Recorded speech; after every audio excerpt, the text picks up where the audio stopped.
ওয়াল আকিবাতু লিল মুত্তাকিন। আল্লাহ তাআলা বলেছে উত্তম পরিণতি, উত্তম পরিণাম শুধুই কেবল মুত্তাকিদের জন্য। এজন্য শেষ হাসি হাসবে মুত্তাকি। শেষ হাসি হাসবে কে? সেজদাওয়ালা।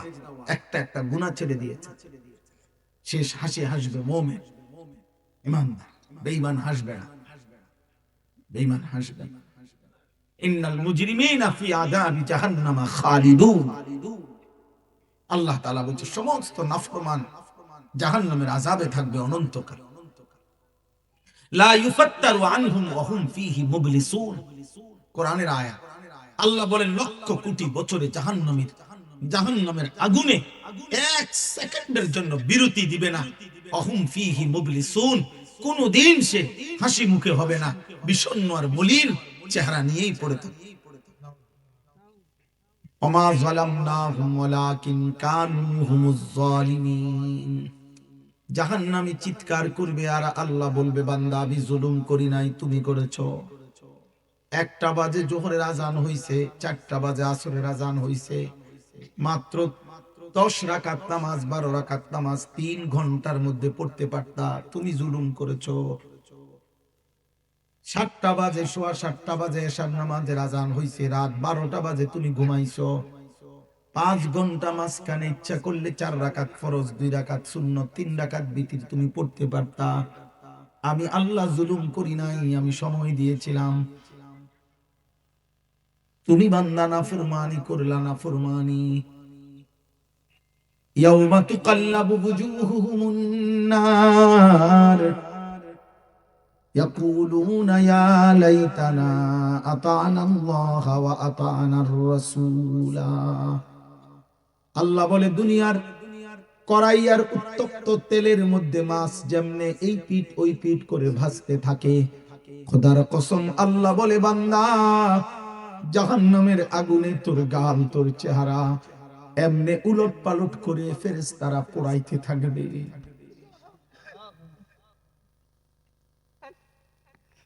ইয়াউমা তুকাল্লাবু বুজুহুহুম। মাছ যেমনে এই পিঠ ওই পিঠ করে ভাজে, তোর চেহারা এমনে এই পিঠ ওই পিঠ করে ভাজবে। ইয়াকুলুনা ইয়া লাইতানা আতা'না আল্লাহ ওয়া আতা'নার রাসূলা।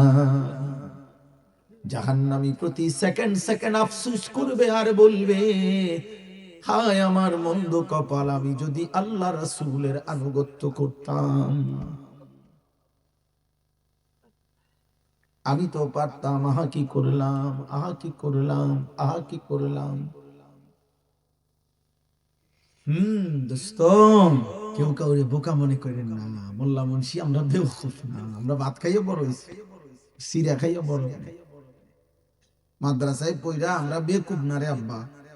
আল্লাহর কোরআন আজিমুশ শান এই কিতাব, যে কালামের এক অক্ষর 1450 বছরে আপনজন, বন্ধু, শত্রু, কাফের, মুশরিক, বেঈমান, ইহুদি, খ্রিস্টান, হিন্দু, বৌদ্ধ, নাস্তিক, মুরতাদ, আল্লাহদ্রোহী কোন বেঈমান আজকে পর্যন্ত যে কোরআনের একটি অক্ষরে ভুল প্রমাণিত করতে পারে নাই, অযৌক্তিক অবাস্তব প্রমাণ করতে পারে নাই, নীতি নৈতিকতা বহির্ভূত কোনো কথা বের করতে পারে নাই, সেটা পূর্ণাঙ্গ পড়ার পরে একজন মাওলানা, একজন মৌলবী বোকা হবে কেন? বেটা তুই আহম্মক, এটা যারা ভাবছ তুমি বেওকুফ, তুমি ভাত খাও নাই, তুমি এটা ভাবলা কেমন? কোন বেঈমান বলছে তোমারে যে হুজুর হইয়া কি করবা, হুজুর হইয়া কি করবা, মানে তোমার মাথা শয়তানে পেশাব করছে, তুমি বুঝো না? তুমি বুঝো না মিয়া? মালিকের এত বড় কোরআন পূর্ণাঙ্গ পড়লো, পড়ার পরে এই বেওকুফ হবে কেন? এই ক্ষতিগ্রস্ত হবে কেন? যিনি আল্লাহ তার কালাম পড়লে সে ক্ষতিগ্রস্ত হবে কেন? আল্লাহ আমাদেরকে বিবেক দান করেন, বুঝ দান করেন। কোরআনুল কারীম এই নিয়ামত বাস। রাত গভীরে আমি খুব দেরি করব না, কিন্তু আমি এটা বলতে চাই, আর যদি কোনোদিন আসতে না পারি বা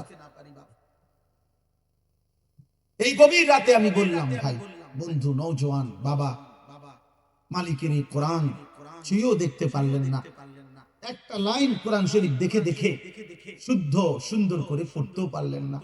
হায় হায় হায় হায়, আপনার তো আসলে চোখই নাই, আপনার তো আসলে জিহ্বাই নাই। আপনি বোবা হইলেই তো ভালো ছিল, পৃথিবী ভোগ করতে পারতেন। আপনি অন্ধ হইলেও তো দুনিয়া ভোগ করতে পারতেন। পৃথিবীতে যারা বাস্তবিক অন্ধ, পৃথিবীতে বাস্তবিক যারা বোবা, তারাও তো দুনিয়া ভোগ করে। বোবা মানুষ ভাত খায় না, বোবা মানুষ গুঞ্জান, বোবা মানুষ পেশাব পায়খানা করে না, বোবা মানুষ বিয়ে করে না, বোবা মানুষের বাচ্চা কাচ্চা হয় না। তো তো তাহলে মালিকের দেওয়া এই জবান দিয়া মালিকের কালাম পড়তে পারলেন না? আল্লাহ জিজ্ঞেস করলেন, আলাম নাজআল লাহু আইনাইন ওয়া লিসানান ওয়া শাফাতাইন। রব্বুল আলামিন বলবে, বলো না বান্দা, আমি কি দুইটা চোখ দেই নাই? আমার চোখে আমার কালাম কেন দেখলা না? ওয়া লিসানান ওয়া শাফাতাইন, আল্লাহ বলেন ওই জিহ্বাটা কি আমি দেই নাই? ওই দুইটা ঠোঁট কি আমি দেই নাই? যেই জবান দিয়ে এত লক্ষ কোটি কথা 40 বছরে বললা, 60 বছরে বলতে পারলা আমার দেওয়া যোগ্যতায়, সেই জবানে আমার কালাম কেন পড়লা না? কি বলবে? কি বলবে? দোয়ানদারির কারণে পারছেন না, ক্ষেতের কারণে পারছেন না। তো ক্ষেতের ব্যস্ততার পরে ভাত খাইলেন কেমনে? দোয়ানদারির ব্যস্ততার পরে রাইতে ঘুমাইলেন কেমনে? আপনি না বলে ব্যস্ততা, আপনি বিয়ে করলেন কেন? আপনি সংসার করেন কেমনে? কথা বলেন। আপনি দুনিয়ার কোনটা বন্ধ করছেন? সকালের নাস্তা, দুপুরের খাবার, রাতের খাবার, ঘুম, আহার, নিদ্রা, বেড়ানো, ঘুরানো, সংসার, বিবি বাচ্চা, স্বামী স্ত্রীর মিলামেশা, দুনিয়ার উপার্জনের সবই তো করলেন আল্লাহর জন্য, আখিরাতের জন্য, নিজের কবরের জন্য। আল্লাহর কালাম শিখবার জন্য সময় বের করতে পারলেন না কেন মুসলমান?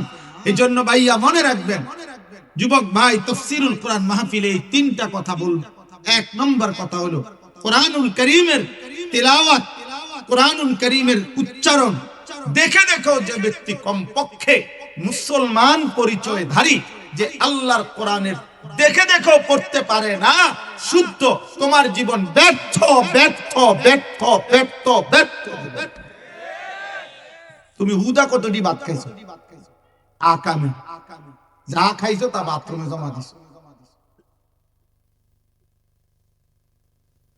যত আমি আজকেও চিন্তা করছি, যত উত্তম খাবার হোক, সর্বোচ্চ খাবারের মজা, স্বাদ, তৃপ্তির যাই কিছু, এ শুধু জিহ্বার এই কদ্দুর জায়গা, এন থেকে এটা ভিতরে গেলে গাই, আর এরপরে ভিতরে এটা স্বাদ লাগে না সুক্কা লাগে না মিঠা লাগে, এটা কিছু বুঝা যায় না ভিতরে। তো তাহলে এই কদ্দুর জায়গা, এটা পার হইতে হইতে পার হইয়া গেলে শেষ, পার হইয়া গেলেই শেষ। এই জিহ্বার এটুকু মজার জন্য মালিক ভুলে গেলেন। এই এক নাম্বার কথা। তাফসীরুল কোরআন মাহফিল প্রথম কথা হলো, আমার বাপ, কোন বক্তা যাচাই করার দরকার নেই। আপনি বইয়ে বইয়ে বক্তার ইন্টারভিউ নিবেন না, কার সুর ভালো কার টান ভালো না, ইতান করবেন।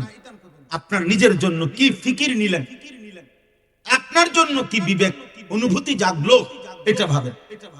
এই জন্য প্রথম জিম্মাদারি, কিশোর ভাই, নওজোয়ান ভাই, তোমাদের কাছেও মাহে রমজান সামনে, রমজানকে সামনে রেখে প্রত্যেকে 11 মাসের স্বাভাবিক যে রুটিন আপনার কাজের, যে যাই করে, কৃষি, ক্ষেত খামার, বাজার, ব্যবসা, চাকরি, যে কোনো কিছু, পড়া লেখা, দোস্ত, প্রত্যেকের কাছে অনুরোধ, মাহে রমজানকে সামনে রেখে প্রথম আপনি আপনার এই স্বাভাবিক কর্মবন্টন ব্যতিক্রম করে ভিন্নভাবে রমজানটাকে আখিরাতের জন্য আরেকটা ভিন্ন রুটিনে সাজাবেন। বলেন ইনশাআল্লাহ। এই প্রথম হলো আল্লাহর কোরআন শিখা। বলেন ইনশাআল্লাহ। যে যার সাথে পারে, যার সাথে পারে, প্রত্যেক অঞ্চলে উলামায়ে কেরাম আছে, ইমাম সাহেব আছে, নুরানি মাদ্রাসা আছে, হাফিজি মাদ্রাসা আছে, আল্লাহর কালাম শিখে, আল্লাহর কালাম শিখে, আল্লাহর কালাম শিখে। এই জবান আল্লাহর কালাম উচ্চারণ করতে না পারলে ব্যর্থ জবান, এই চোখ বৃথা। এজন্য কোরআনুল কারীমের মধ্যে আছে, আমান আ'রাযা আন যিকরি, আল্লাহ তাআলা বলেন আমার জিকির আমার স্মরণ, আমার ইবাদত, আমার তিলাওয়াত, আমার কোরআন, আমার দ্বীন, আমার শরীয়ত থেকে যে বিমুখ মুখ ফিরায় নিছে, আমি আল্লাহ ওয়াদা দিলাম ফাইন্না লাহু মাঈশাতান দানকা, আমি তার দুনিয়ার উপার্জন সংকীর্ণ বানায় দেব। মানে কি? মানে রাত দিন 24 ঘন্টা কামাই করে, মাগার অভাবে যায় না, ডাকাইতের কিস্তি শোধ হয় না। কিস্তিখোর, তোর কিস্তি শেষ হয় না। আল্লাহ নাই, খোদা নাই, নামাজ নাই, রোজা নাই, কোরআন নাই, তেলাওয়াত নাই, জিকির নাই, ঘাম বাইয়া বাইয়া পড়তে আছে। আমার এক জনে বলতেছে, হুজুর কাস্টমারের এমন চাপ, মাঝে মধ্যে পেশাবে ধরিলে 40 মিনিট 50 মিনিট পেশাব লইয়া মাল বেশি, পেশাবে যাইবে টাইম নাই।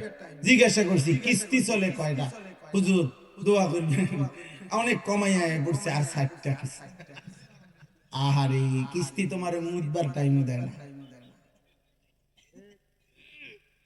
মুতার টাইমও নাই, তাই না? বুঝেন? এটাই সংকীর্ণতা। দুনিয়া উপার্জন তো করে, কামাই তো করে, কামাই তো করে। 65,000 টাকা মাসে ইনকাম। আমি ওনারে জিজ্ঞাসা করছি কিস্তি কয়টা? বলছে 6টা। আমার একটা অভ্যাস, আমি চলার পথে জিজ্ঞাসা করি অনেক লোকের। রাত্রে 1:30টা বাজে রাস্তার পাশে চা দোকানদারে বইয়ে বইয়ে কথা কইছি, ভাই কাকা কি অবস্থা, কিস্তি কয়টা? কয় হুজুর এডি কইয়া শরম দিয়ে না। আমি না, এত রাত কে কারে শরম দেয়? আপনি বলেন, বলে কিস্তি চলে 6টা, কিস্তি চলে 4টা। আহা মুসলমান, আল্লাহর জন্য বলছেন, আমার কথা মনে নাই? একটা অটো চালাইতে চালাইতে আমার নামাজটুকু সেজদা দিবার টাইম নাই। ঠিক আছে, ঠিক আছে, না ফরমান চালা, কিস্তি মাগার শুধু। সিনজি চালাইতে চালাইতে এক ওয়াক্ত নামাজের টাইম নাই, চালাও বেটা, অসুবিধা নাই, 4 হাতে ইনকাম করবি বেটা, মাগার অভাব সুদ হবে না, সংসারের চাহিদা পূরণ হবে। যদি 60,000 টাকা বেতনের ইনকামের পরে 90,000 টাকা বেতন আরে ইনকাম করার পরেও যদি কিস্তি থাকে 4টা 6টা, তাহলে আমাদের মসজিদের ইমাম সাহেবগুলোর বেতন 8,000 টাকা, 10,000 টাকা বাকি পড়ে আছে অনেক টাকা। 10,000 টাকার মাত্র ইমাম সাহেব খোদার 1 মাস ইজ্জতের সাথে হাসি মুখে বিবি বাচ্চা নিয়ে চলতেছে, আল্লাহ তারে চালাইতেছে। সে চুরিও করে না, ডাকাতিও করে না, কিস্তিও নেয় না, হারামও খায় না। এজন্য আসমানওয়ালা বলে, আমি যাকে চালাই তাকে আমি অল্প দিয়েও চালাইতে পারি, আর হারামখোর তোকে আমি 1000 না লাখ টাকার পরেও তোরে আমি অভাব দূর করব না। ফাইন্না লাহু মাঈশাতান দানকা, দুনিয়া সংকীর্ণ করে দেব আল্লাহ। কামাই করতে পারবে, অভাব যাবে না, পেরেশানি যাবে না।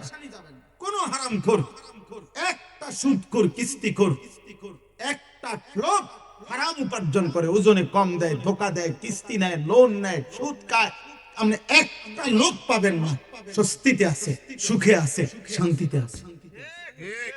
না না, আমি জানি না, আমি হাজার হাজার শত শত মানুষ দেখছি, আমার ওয়াজের আলহামদুলিল্লাহ জীবনে দেখছি, কত মানুষ দোয়া চাইছে দেখছি। 2 নাম্বার হলো ওয়ানাহশুরুহু ইয়াউমাল কিয়ামাতি আ'মা। এই কথাটা বলার জন্য মূলত পড়ছিলাম। আল্লাহ তাআলা বলেন, আমি এই নাফরমান, আমার জিকির, আমার তেলাওয়াত, আমার কোরআন পড়বার টাইম নাই, আমার জিকির করার টাইম নাই, আমার সেজদা টুকু দেওয়ার টাইম নাই। এই 3টা জিনিস একজন মুসলমানের প্রতিদিনকার আমল। মনে রাখবেন, একজন মুসলমানের প্রত্যেক দিনের রুটিন ওয়ার্ক একটি আমল হলো 3টা। 1, অবশ্যই তাকে 5 ওয়াক্ত নামাজ পড়তে হবে। অবশ্যই তার কিছু পরিমাণ, অল্প হোক বেশি হোক, আল্লাহর জিকির করা উচিত। অবশ্যই তাকে 1 পৃষ্ঠা হোক, সামান্য হোক, আল্লাহর কোরআন তেলাওয়াত করা উচিত। এটা মুমিনের ডেইলি আমল, প্রতিদিনকার আমল, কম হোক বেশি হোক, প্রতিদিন করা উচিত। 5 ওয়াক্ত নামাজ, আল্লাহর কিছু জিকির, কোরআনুল কারীমের তেলাওয়াত, কোরআনুল কারীমের তেলাওয়াত। আল্লাহ তাআলা বলেন, যে আমার জিকির, আমার স্মরণ, আমার ইবাদত, আমার তেলাওয়াত, আমার কালাম থেকে বিমুখ, 1 নম্বরে আমি তার দুনিয়ার জীবন সংকীর্ণ করে দেব, আর 2, কিয়ামতের দিন তাকে অন্ধ, আ'মা মানে অন্ধ, অন্ধ বানিয়ে উঠাবো। নাউযু ক্বালা রাব্বি লিমা হাশারতানি আ'মা ওয়া ক্বাদ কুনতু বাসীরা এই নাফরমান তখন বলবে, আল্লাহ আমি তো চোখওয়ালা ছিলাম দুনিয়া, আমাকে আজ অন্ধ বানাইলেন কেন? আল্লাহ বলবে, কাযালিকা আতাতকা আয়াতুনা ফানাসিতাহা ফাকাযালিকাল ইয়াউমা তুনসা। এভাবে দুনিয়াতে চোখ থাকাকালীন আমার কোরআন, আমার আয়াত, আমার বিধান, আমার হুকুম তোমার কাছে বারবার এসেছিল। প্রতিবার আজান হইছে, প্রতিবার আলেম আসছে, মসজিদের ইমাম বলছে, ওয়াইজ বলছে, উলামা বলছে, আমার কালাম তোমার কাছে পেশ করা হয়েছে, তুমি সেটা ভুলে গেছো, তুমি সেটা ভুলে গেছো। আজ আখিরাতে হাসরের ময়দানে আমি আল্লাহ তোকে ভুলে গেলাম। যা তোর বাপরে ডাক, যা। তোর কোন আব্বা আজকে তোকে এখানে রক্ষা করবে? বার ডাক। সূরা সাজদার মধ্যে আছে, ফাযুকু বিমা নাসিতুম লিকা ইয়াউমিকুম হাদা ইন্না নাসিনাকুম। আল্লাহ বলবেন জাহান্নামী নাফরমানদেরকে, সেদিন দুনিয়ায় আজকের এই হাসরের দিন তুমি ভুলে গিয়েছিলে, আজ আমি আল্লাহ ইন্না নাসিনাকুম, আমি আল্লাহ তোমাকে ভুলে গেলাম। যাও তোমার আব্বারে ডাকো। তোমার না বাপ আছে, তোমার না নেতা আছে, কর্মী আছে, লোক আছে, টাকা আছে, সম্পদ আছে, জনবল আছে, ক্ষমতা আছে, তোমাকে বাড়ি বড়, গ্রাম বড়, তোমার না বংশ বড়, সংসার বড়, তোমার না শরীরগত শক্তি বড়, ডাকো। নাউজুবিল্লাহ। আল্লাহ আমাদেরকে মাফ করে দেন।